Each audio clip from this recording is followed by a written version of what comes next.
తెలంగాణలో కాలం కలిసి వచ్చి దేవుడు ఆశీర్వదించిండు కాబట్టి ఇవాళ కష్టపడ్డాం. మొన్న ఆయన వచ్చిండు 2 ఏళ్ల తర్వాత. ఏదో మంచి చెప్తాడేమో అనుభవంతో నేను అనుకున్నా. పెద్ద మనిషి కదా, మనం కూడా ఈ మధ్యకాలంలో ఎప్పుడేం అనలేదు.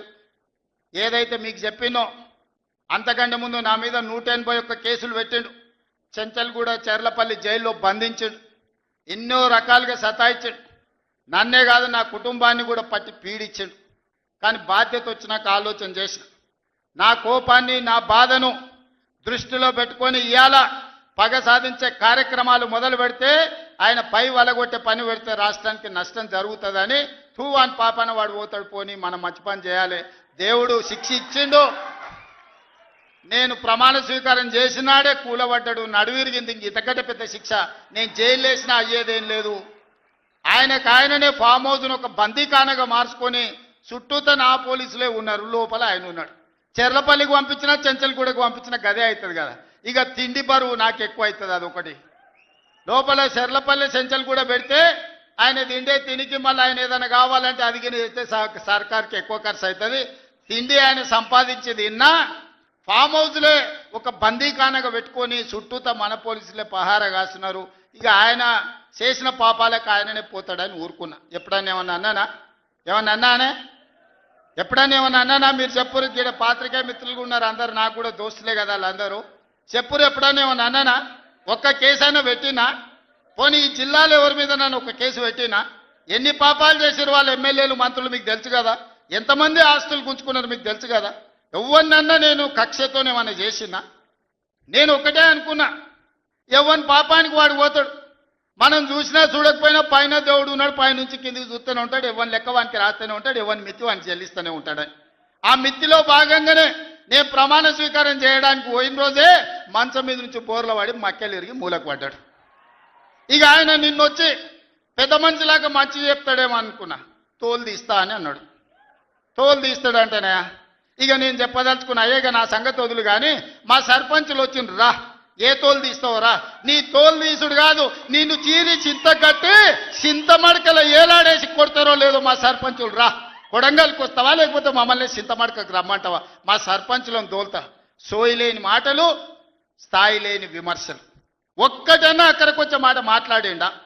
10 ఏళ్ళు నువ్వు పూర్తి చేస్తే, 10 ఏళ్ళు ఎస్ఎల్బి పూర్తి చేస్తే నల్గొండకు 4 లక్షల ఎకరాలకు నీళ్లు వచ్చేది. 10 ఏళ్ళు పాలమూరు రంగారెడ్డి పూర్తి చేస్తే పాలమూరు జిల్లాలో 10 లక్షల ఎకరాలకు వచ్చేది. కల్వకుర్తి పూర్తి చేస్తే 3.5 లక్షలకు వచ్చేది. భీమా పూర్తి చేస్తే 2 లక్షలకు వచ్చేది. కోయిల్ సాగర్ లేకపోతే ఏది చేసినా, నెట్టంపాటు చేసినా, నా మక్తల్ నారాయణపేట కొడంగల్ పూర్తి చేస్తే 1.5 ఎకరాలకు మాకు నీళ్లు వచ్చి ఇవాళ కందులు వండించి జొన్నలు వండించి కల్తీ కళ్ళు దాగి బతికే పరిస్థితి మాకెందుకు ఉంటుండే? మేము కూడా మీ లెక్కనే మంచిగా పంటలు వండించేటోళ్ళం, మంచి బట్టలు తొడుక్కునేటోళ్ళం. మేము కూడా మా పిల్లల్ని చదివించుకునేటోళ్ళం. 10 ఏళ్ళు పగబట్టి నారాయణపేట మక్తల్ ప్రాజెక్టును ఈనాడు పక్కన పెట్టి 69 జీవోను తుంగలో దొక్కితే ఊరూరు ఎత్తిపోతల పథకం కోసం మా కార్యకర్తలు, ఈ ప్రాంత రైతులు ధర్నాలు చేయలేదా? పార్టీలకు అతీతంగా 69 జీవో కోసం కొట్లాడలేదా? నీ సొమ్మె ఏం పోయిందా? మాకు నీళ్ళు ఇవ్వాలంటే నీకు ఇంత కడుపు నొప్పా? నువ్వు మళ్ళీ బయటకు వచ్చి ఇవాళ ఆయన తోలు తీస్తా అంటు. తోలు నాది కాదు కానీ ఆ షేక్పేటలో మటన్ కొట్టు మస్తాన్ ఉంటాడు. ఆయన రోజు మేకలను కోసి మండి నడుపుతుంటాడు. ఆయన చెప్పిన కేసీఆర్ ఖాళీగా ఉన్నాడంటనే తోలు తీస్తాడంట. నీ మటన్ కొట్టు మస్తాన్ దగ్గర ఇంత నౌకరీ ఇయ్యండ్రి, ఇంత బోటో కూరనో పోయేటప్పుడు ఈయన బొక్కనో. ఎందుకంటే కోసిన వాళ్ళకు మామూలుగా తోలు తలకాయలు ఇస్తాం కదా మనం ఇంటికాడ దసరా పండుగ అప్పుడు. అవునా? ఏం శివకుమార్ రెడ్డి, మన ఇళ్ళల్లో పండుగ పూట వచ్చి ఆటను కోస్తే కాళ్ళు తలకాయ కోసినోనికి ఇస్తాం కదా. ఇక మటన్ కొట్టు మస్తాన్ కూడా చెప్పిన, ఆ కేసీఆర్ ఖాళీగా ఉన్నాడంటేనే 2 ఏళ్ళు ఫామ్ హౌస్లో ఏం చేస్తున్నా అంటే తోలు తీసేది ప్రాక్టీస్ చేసిండంట. తోలు బాగా తీస్తాడంట.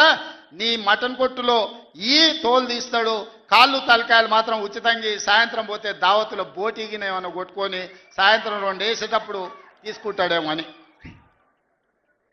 40 ఏళ్ళ అనుభవం అంటావు, రాష్ట్ర మంత్రి చేసిన అంటావు, కేంద్ర మంత్రి చేసిన అంటావు, 10 ఏళ్ళు ముఖ్యమంత్రిని చేసిన అంటావు, తెలంగాణ రాష్ట్రాన్ని సాధించిన అంటావు. నేను ఆడ ఫ్యూచర్ సిటీ కడుతున్నాను అంటే తొక్క తోలు వాడెవడో వస్తాడంటే వంతారనా బొంతారనా ఇవనే ఒక మాజీ ముఖ్యమంత్రి స్థాయిలో మాట్లాడే మాటలు మాకు రావనుకుంటున్నావా? మర్యాద ఉండదని మేము మాట్లాడతలేం. మర్యాద ఉండదని ఇవన్నీ విషయాలు మేము మాట్లాడతలేం. కానీ మాట్లాడ మొదలు పెడితే నువ్వు కాదు కదా నడువుకు రాయి కట్టుకొని ఆడ ఉన్న మల్లన్న సాగర్లో దుంకి చచ్చిపోతావు. మల్లన్న సాగర్ కాకపోతే రంగనాయ సాగర్లో మెడకు తాడేసుకొని ఊరేసుకొని చచ్చిపోతావు. చంద్రశేఖరరావు గారు నన్ను గెలకకు. నేను అన్ని చూసిన. ఎక్కడి నుంచి వచ్చిన నేను నల్లమల్ల అడవుల నుంచి వచ్చిన. జడ్పీటీసీ గెలిచిన, ఎమ్మెల్సీ గెలిచిన, ఎమ్మెల్యే గెలిచిన, ఎంపీ గెలిచిన, తెలంగాణ రాష్ట్రానికి ముఖ్యమంత్రి అయినా అమాం బాపత్ గాని కాదు. అక్కడి నుంచి వచ్చి అమెరికాలో అంట్లుదోమ వస్తే అయ్య పేరు చెప్పి మంత్రి అయినోని కాదు. ఊర్లో దుక్కి దున్ని కష్టమంటే తెలిసి రైతులలో నుంచి వచ్చినోని రైతు బిడ్డను. నాతోని తమాషాలు చేయకు.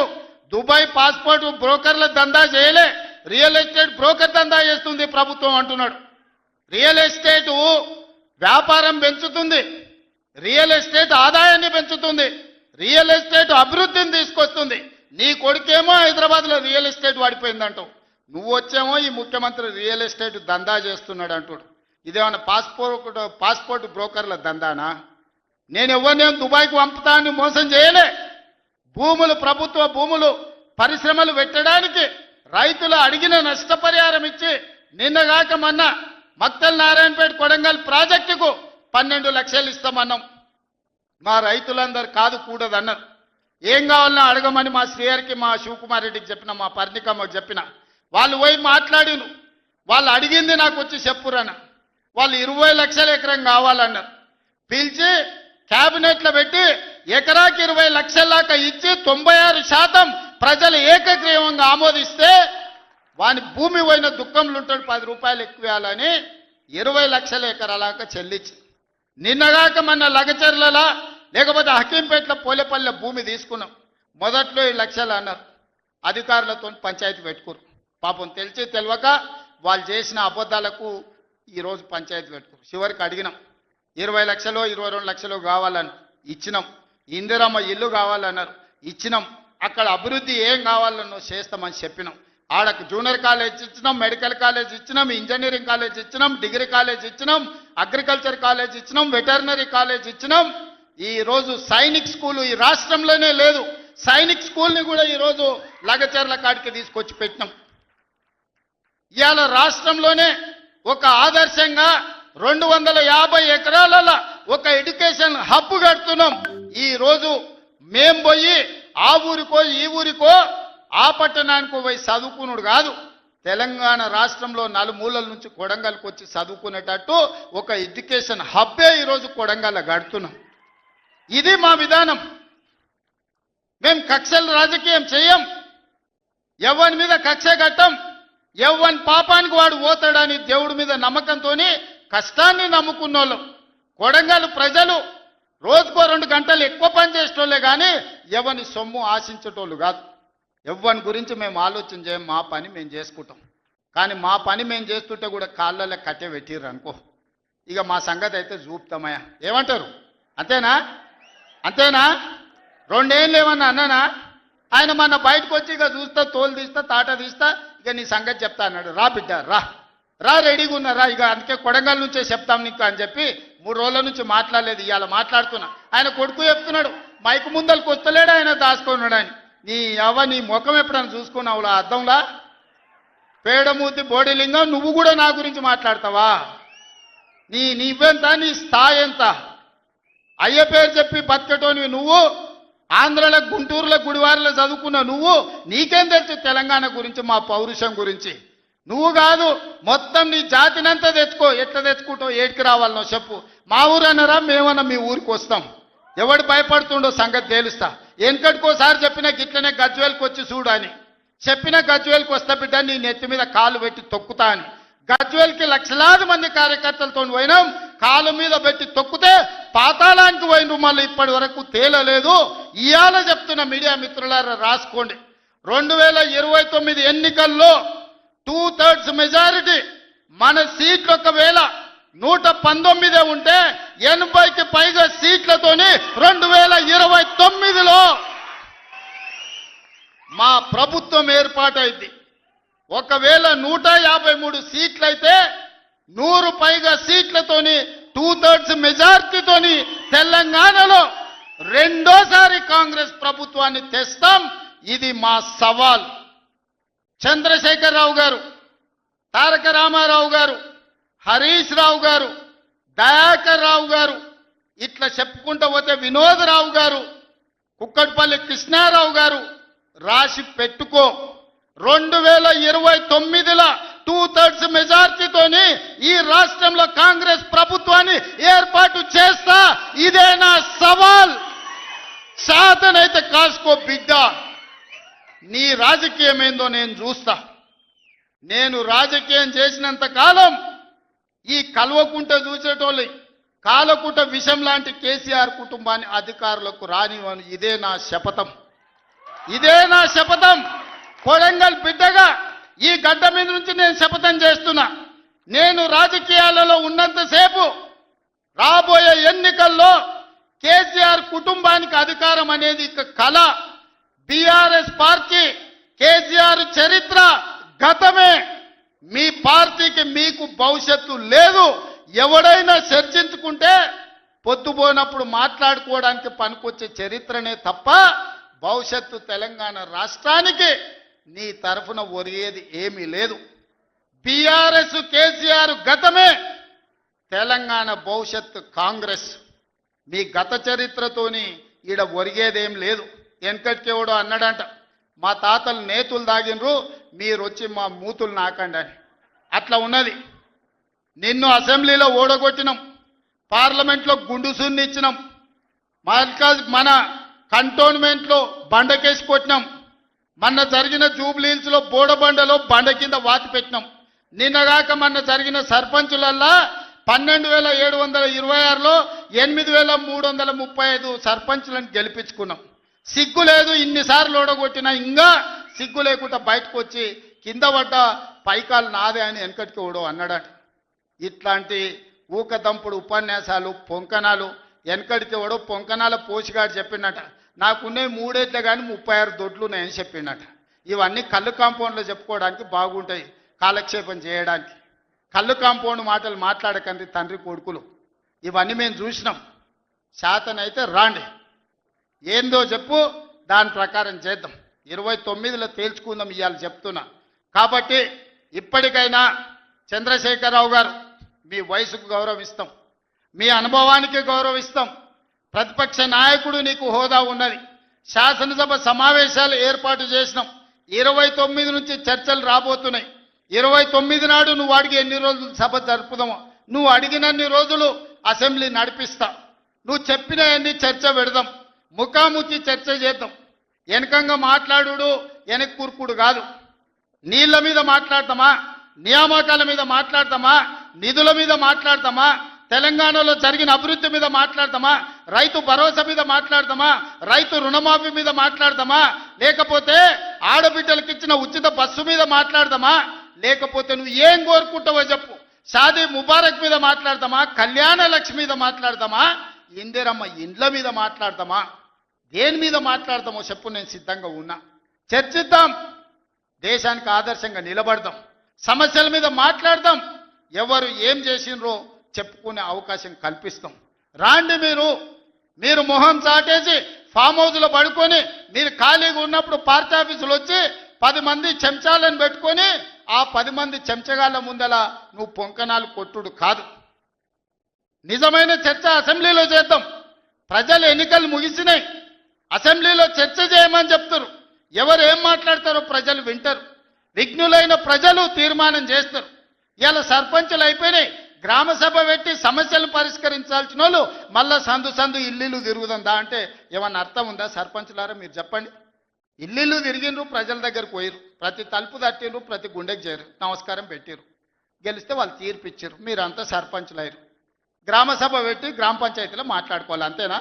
వార్డు మెంబర్లు, ఉప సర్పంచ్, సర్పంచ్ కూర్చొని మాట్లాడుకొని ఏ సమస్యలున్నా పరిష్కరించుకుంటాం. అది ఇచ్చిపెట్టి మళ్ళీ ఎవడో పోరంబోకోడు ఇల్లు తిరుగుదాం రా అంటే పోతారా? ఇవాళ కేసీఆర్ కూడా గట్టిగా మాట్లాడుతున్నాడు.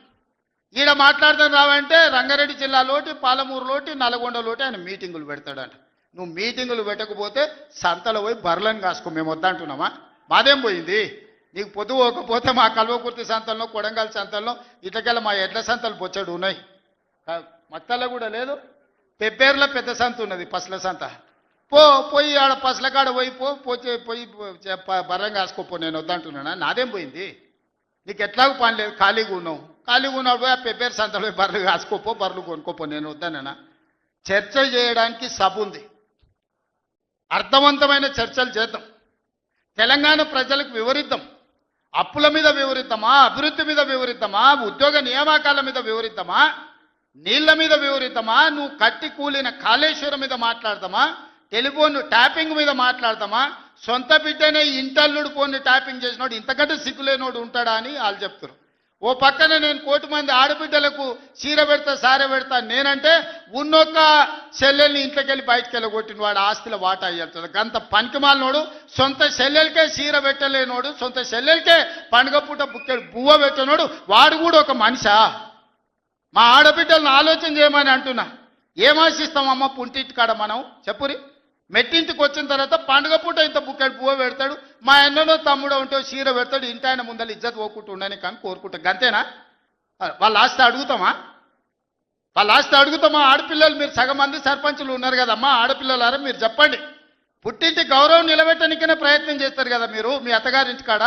వాళ్ళ ముందర మీకు ఇజ్జత్ లేకుండా పండుగ పూట తల్లిదండ్రులు వాడు అన్ననో తమ్ముడో ఉంటే పండుగకి ఇంటికి కూడా విలువకపోతే మీ అత్తగారి ఇంటి కాడ, పక్కింటి కాడ, తోటికోడల ముందర ఇజ్జత్ పోతుంది. అమ్మ గిత్త కంటే అవమానం ఉంటుందా? ఓ పిలిచో సారి చీర పెట్టకపోయినా మీరే కూడా పెట్టుకుని ఉంటే వానికి ఇచ్చో చీర కొని నువ్వు పెట్టినట్టు అని చేయరా అంటాం.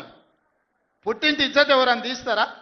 ఏ ఆడబిడ్డనన్నా తెలంగాణలో ఉన్న ఆడబిడ్డ ఎవరైనా ఎంత కష్టమని ఉండని, ఎంత నష్టమని ఉండని, పుట్టింటి ఇజ్జత్ నిలబెట్టడానికనే ప్రయత్నం చేస్తుంది కదా. మీరు అందరు కూడా తెలంగాణ ఆడబిడ్డలే కదా.